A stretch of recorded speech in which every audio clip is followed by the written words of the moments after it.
Welcome back to the channel. Welcome back to the channel.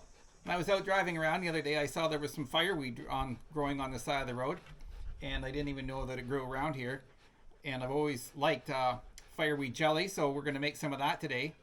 And after we're done that, we're going to make some peach jalapeno jam. So get ready for that. You ready, Jax? He's a good boy.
We're at the fireweed patch that I found the other day.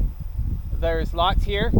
It's a bit of a wet area, which I should note may help us find some more in the future. We don't want to pick all the flowers off the top. You always want to leave some behind. I usually don't take more than half, and that makes sure there's some for the bees still too. So we will take what we need here. I need about 8 cups. I'm not sure if I'll get that here, but we'll see. Here I found another spot. Not quite as big as the last patch, but we should be able to get a few out of here.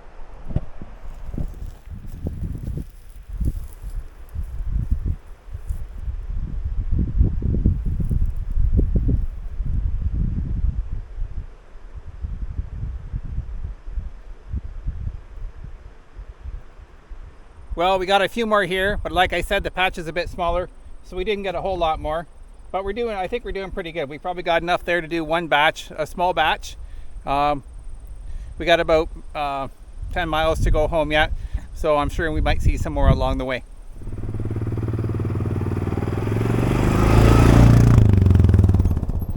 Driving along the roadside, I see this a fair bit. This is wild parsnip. You don't want to touch it.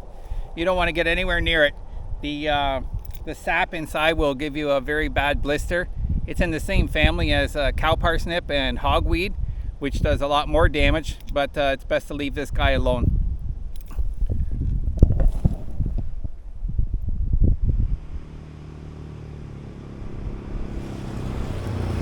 All right, by the time I got home last night, I left these on the counter and got onto other things, and I noticed when I came in that there was all sorts of little beasties, spiders and such things that had come to the top. So I put it in the fridge overnight and picked those out this morning.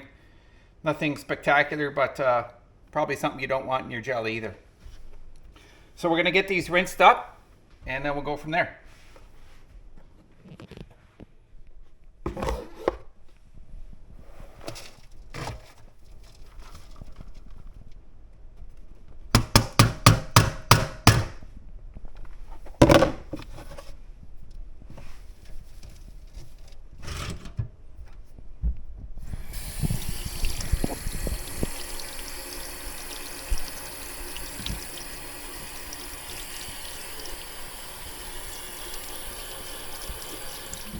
So the first step is to make a tea out of the flowers.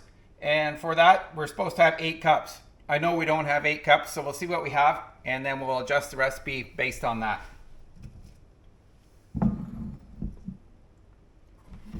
So the first step is to make a tea out of the flowers.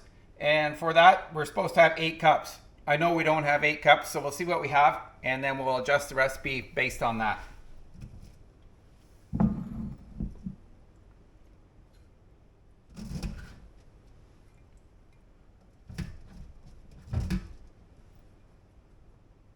Looks like we have maybe about 5 cups.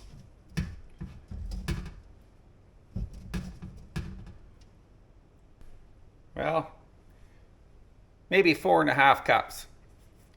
That's what we got, so that's what we're going to use.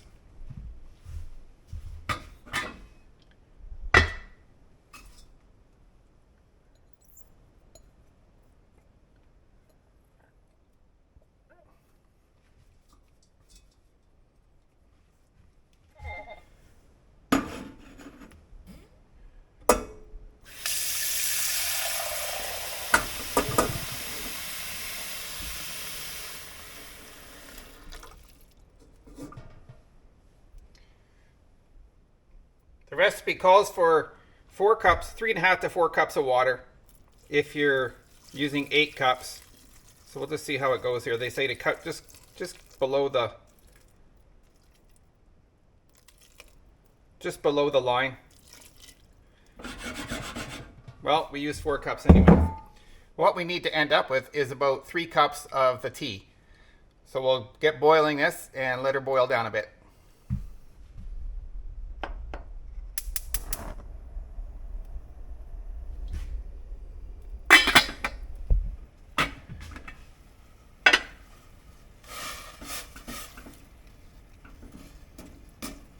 Has a very interesting odor to it.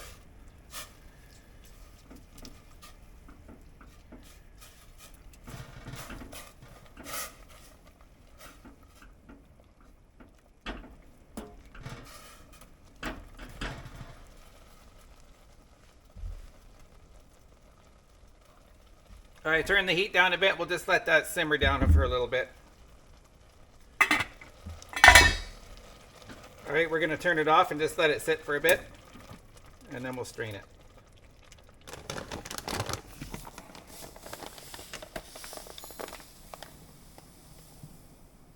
Four cups sugar. We often try to cut the sugar in what we're eating, but with some things like jams, I do it sometimes, but often I find the jam doesn't work out, then it stays running. So on this particular recipe, we're going to stick with the recommended 4 cups of sugar. And it is organic sugar. I don't know if that makes a difference. A note about pectin. I looked to see what's in pectin, and the ingredients state that there is, where'd it go? Sugar, fumaric acid, pectin, and dextrose. So there's pectin in the pectin.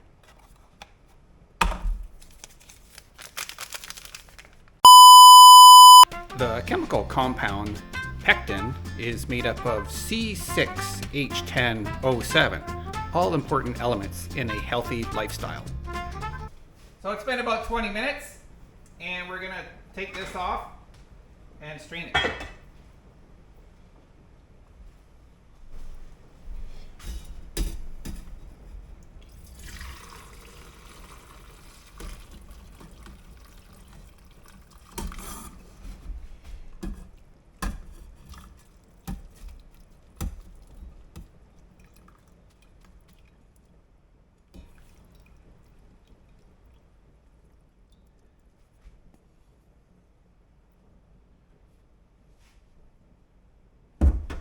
I would say that we ended up with a little more than 3 cups. We're about right there on this pot. I'm going to measure it. We're supposed to use 3 cups for the recipe. I don't like to mess with these recipes too much, so we'll use what's required.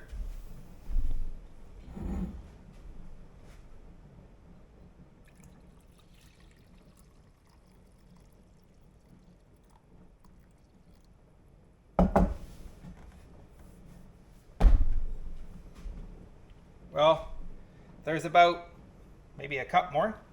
Let's see. Ended up with 3.5 cups. Call me, yeah. I'm gonna dump that off just so we have the 3 cups.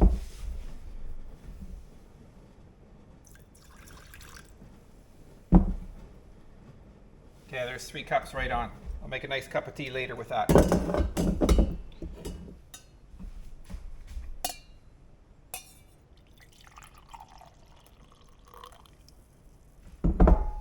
So we're going to heat this up and start adding the other ingredients. We have our jars in here all ready to go. So we'll be ready. What we're going to do now is we're going to bring the tea to a boil. We're going to add our pectin and our 4 cups sugar and 1/2 cup lemon juice. Some people put a butter in it.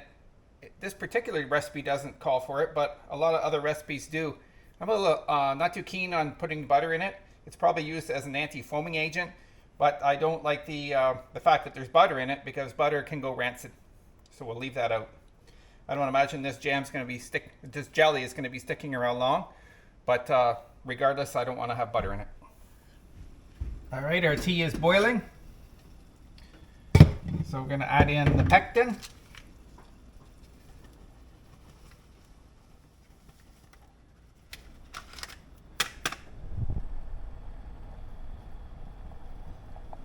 And now we're going to add the sugar in. It's a lot of sugar.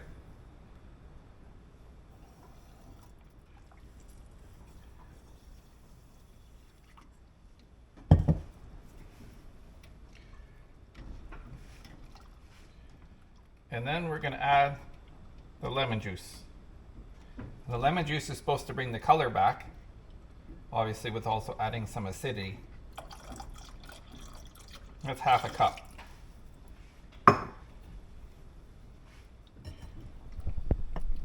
We'll get that stirred in, and then we have to bring it back to a boil and boil it for 15 minutes.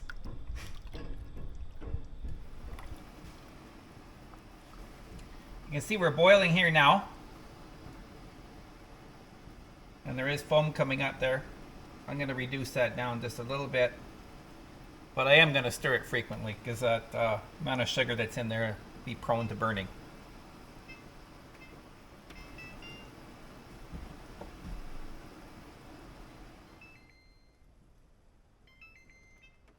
So that's been 10 minutes. We're going to get a plate I put in the freezer, and we're going to test it. I'll show you how. This plate's been in the freezer. We take a little spoonful, dump it on there, and this is to show you what consistency you can expect. Let it sit on there for a second. You can see it's really thickening up there.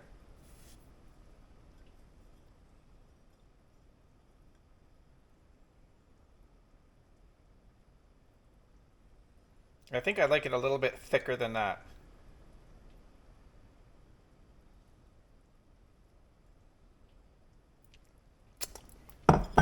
So we'll let it go another 5 minutes.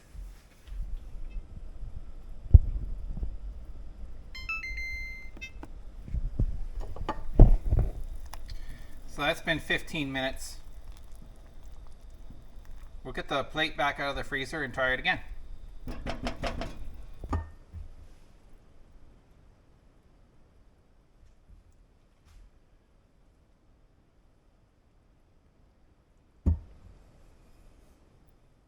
It definitely is thicker. I think that's going to be enough. So we're going to get this into our jars now.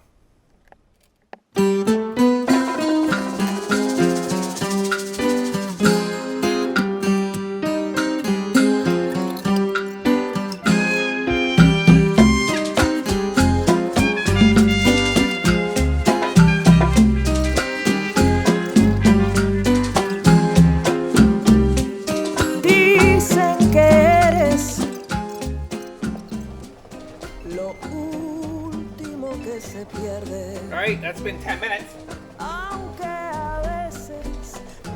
cuesta encontrarte. Burner off.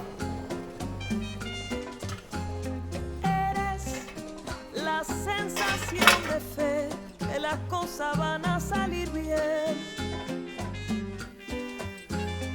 Y la motivación que alienta mi alma y me da razón.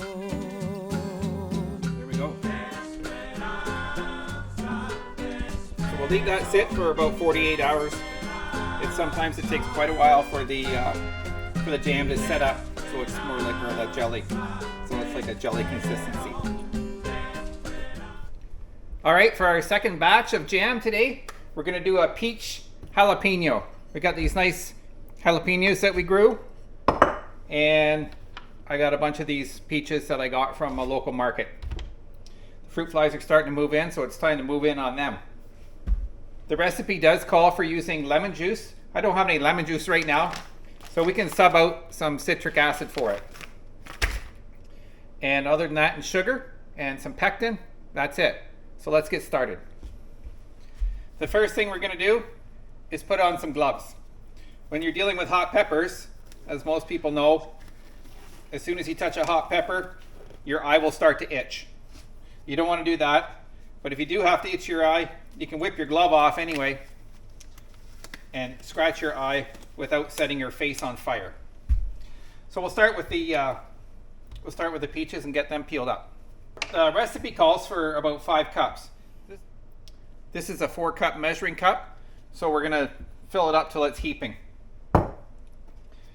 They suggested 5 peaches. I don't think 5 peaches is gonna fill that, but we got lots of peaches, so we can make sure we have enough. So you can see there, it's starting to go bad a little bit. It goes bad. These peaches go bad. These peaches go bad so fast, and I've had enough of the fruit flies around here.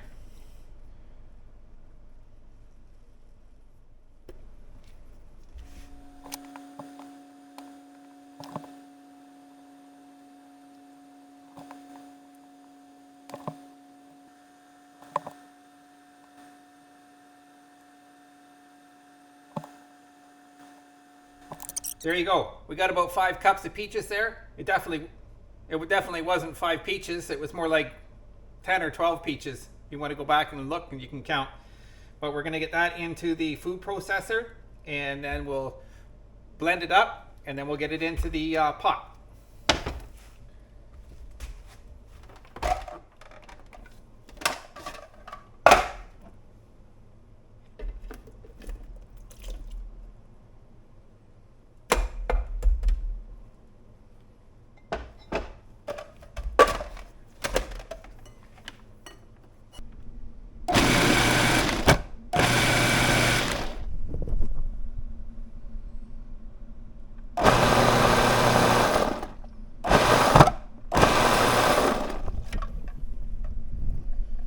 It sure smells nice. I think what I'm going to do, instead of putting this in the pot, I'm going to add the jalapenos, and then we can get it all in, blend it together. So first, I got to cut the jalapenos. We're going for a hot jalapeno relish, so we're not really going to take a lot of the seeds out. Might cut them in half, see what's going on in there. Maybe we'll take a little bit out. Take the rib out anyway.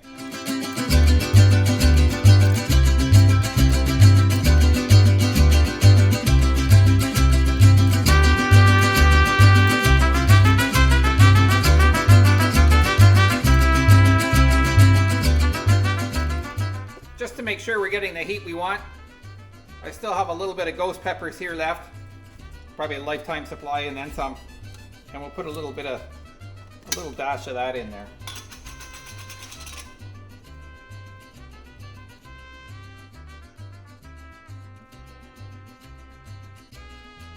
That's probably more than enough.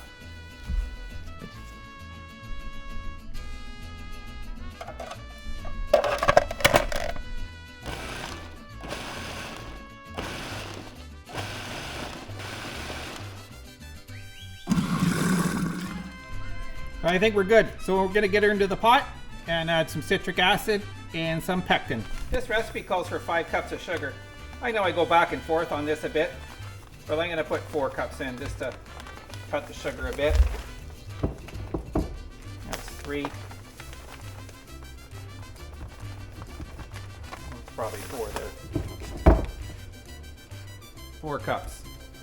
And we'll put our peaches and jalapenos in there.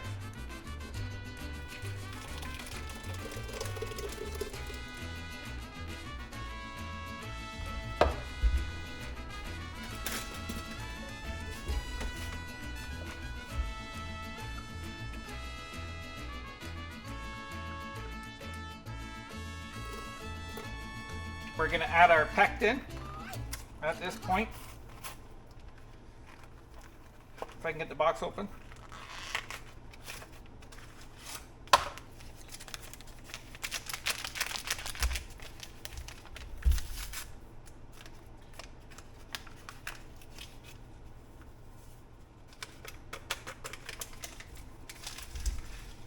This recipe calls for 2 tablespoons of lemon juice.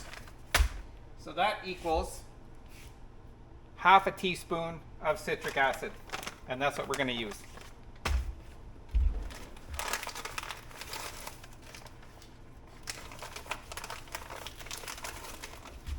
Half a teaspoon citric acid. And just remember, we're doing that because we don't have lemon juice. So we're going to bring that up to a boil, and then we'll add our sugar.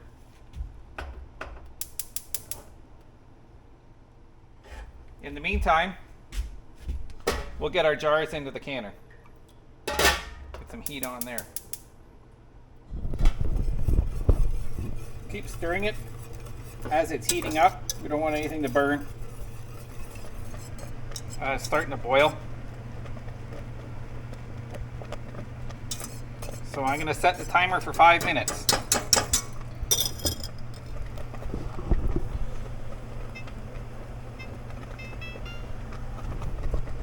And we'll keep stirring it during that time. There's our 5 minutes. So we'll add our sugar in now.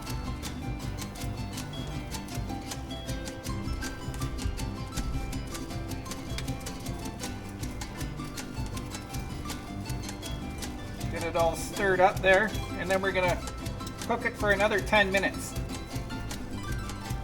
It's too bad you can't smell it. It's great.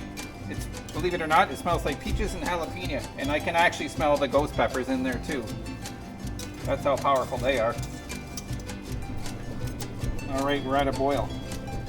Now the recipe does say to take a spoon and get rid of that foam. So I will do that. I don't know why, but turn it off.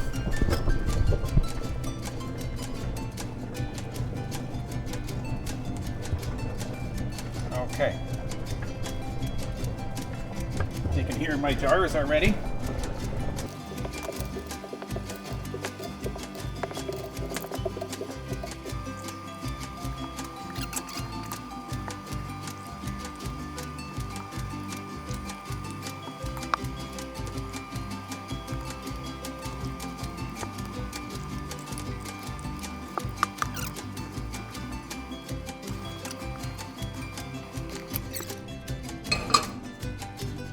We don't have enough to fill up this one jar, so what we'll do with it is just put the lid on it and put it directly into the fridge.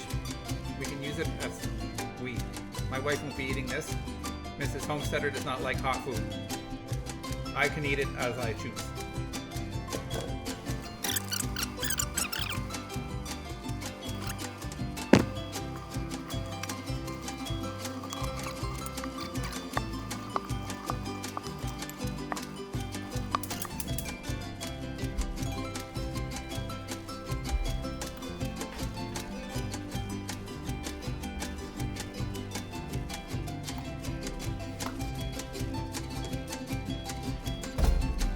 So we'll wait for that to come up to a boil and then start the clock for 10 minutes.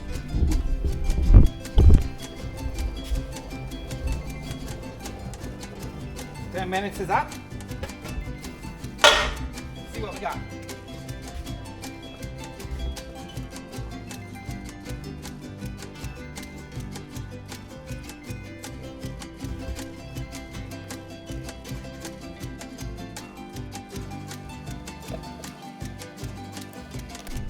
There we go.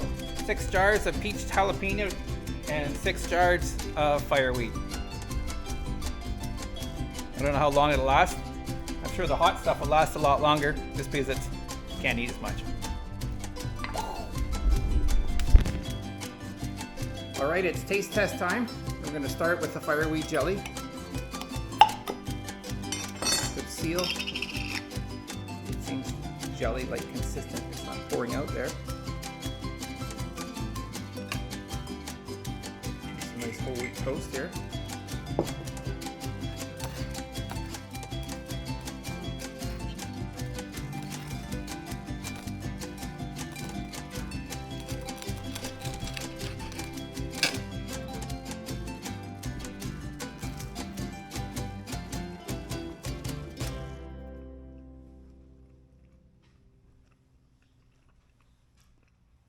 Very nice.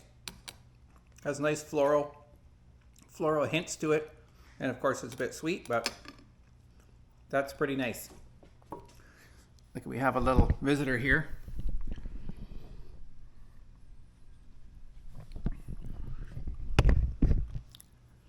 She knows she's the favorite. All right, onto the peach jalapeno. This one wasn't a full jar because we had some left from one of the batches. So this is the peach jalapeno with a bit of ghost pepper thrown in.